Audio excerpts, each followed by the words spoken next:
Halo penonton, kali ini kami akan mencoba mengungkap identitas musuh Amerika Serikat di dalam film Top Gun. Simak sampai habis ya. Sejak film Top Gun 1986 hingga 2022, para aktor tak pernah sekalipun merinci secara jelas identitas musuh yang dihadapi Amerika Serikat. Hal tersebut membuat banyak spekulasi bermunculan.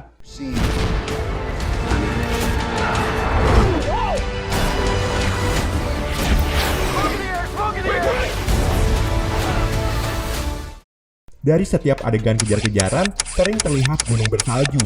Maka setidaknya ada 3 negara potensial yang memenuhi kriteria sebagai musuh, yaitu Rusia, Cina, dan Korea Utara.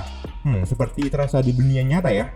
Lebih dari itu, jika melihat kemunculan pesawat buatan Rusia yaitu Sukhoi 57 terbaru, musuh Amerika dalam film lebih condong lagi ke Rusia atau Cina, karena masing-masing negara memang memiliki dan mengoperasikan pesawat generasi kelima tersebut.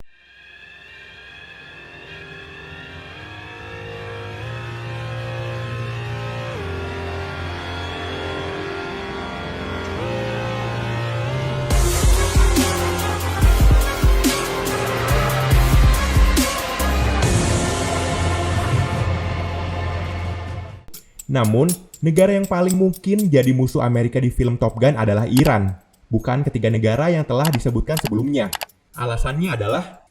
Tapi BTW bakal sedikit spoiler nih. Buat yang nggak mau kena spoiling, part ini skip aja ya penonton. Oke lanjut.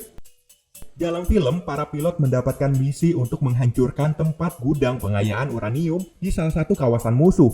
Sekali lagi, kemungkinan negara yang dimaksud adalah Iran, karena di dunia nyata pun, Iran diketahui sedang melakukan proyek pengayaan uranium untuk program nuklirnya di beberapa lokasi. Iran may soon have enough uranium to make a nuclear weapon.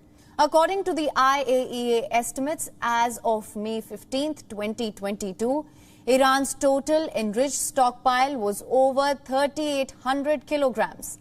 The report also says that Iran is continuing its enrichment of uranium to levels higher than the 3.67% limit in the deal, enrichment levels of around 90% that is required for use in a nuclear weapon.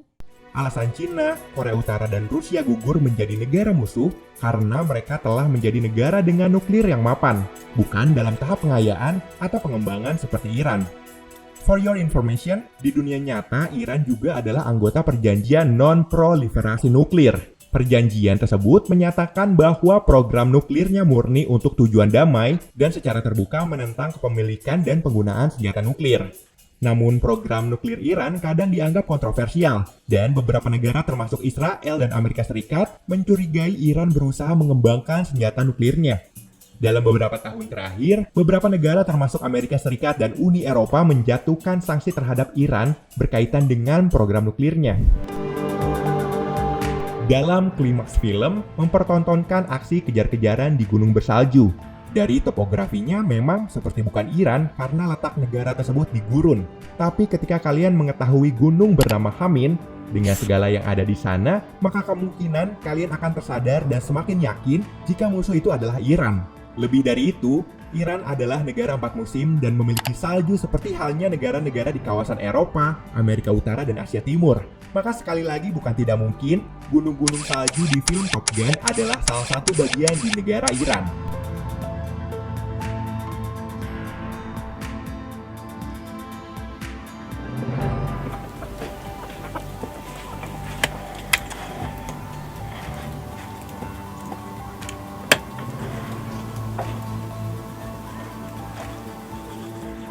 Dalam film pula, pesawat yang dibawa Tom Cruise mengalami kerusakan saat misi, yang kemudian mengharuskannya mencuri pesawat dari militer setempat, dan pesawat yang dicuri adalah F-14.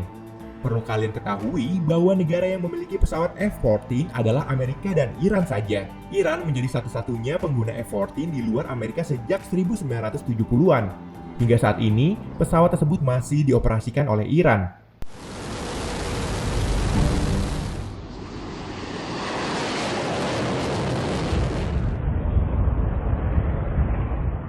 Besar kemungkinan keputusan untuk merahasiakan musuh diambil demi pertimbangan politik.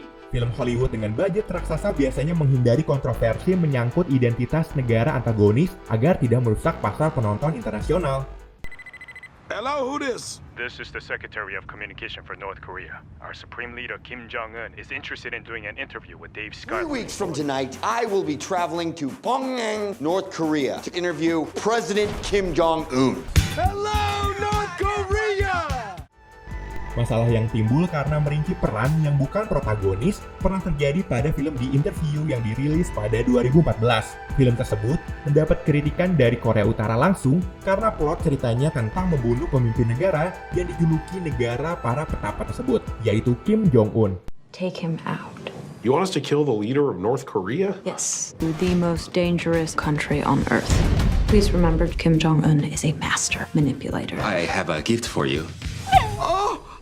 This dog is killing me with cuteness. He's a crazy cute. I spent a lot of time with Kim, and I think he's not a bad guy. You cannot pull out of this. I'm pulling out. You're way too deep to pull out. Want to go kill Kim Jong-un? Totally. I'd love to assassinate Kim Jong-un today. Hubungan Amerika Serikat dan Korea Utara sempat memanas akibat film ini.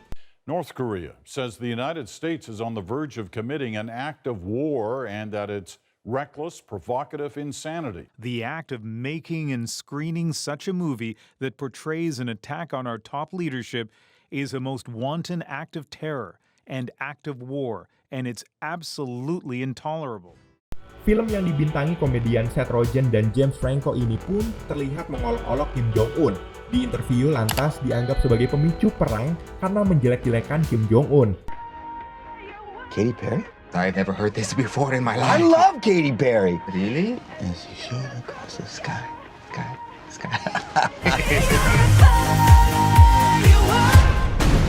Is that real? It was a gift to my grandfather from Stalin. In my country, it's pronounced Stallone. Pemerintah Korut juga mengatakan film tersebut memicu kebencian dan amarah warga serta prajuritnya karena provokatif. Kemungkinan masalah inilah yang kemudian menjadi pertimbangan Paramount untuk kembali tidak merinci peran dalam film Top Gun.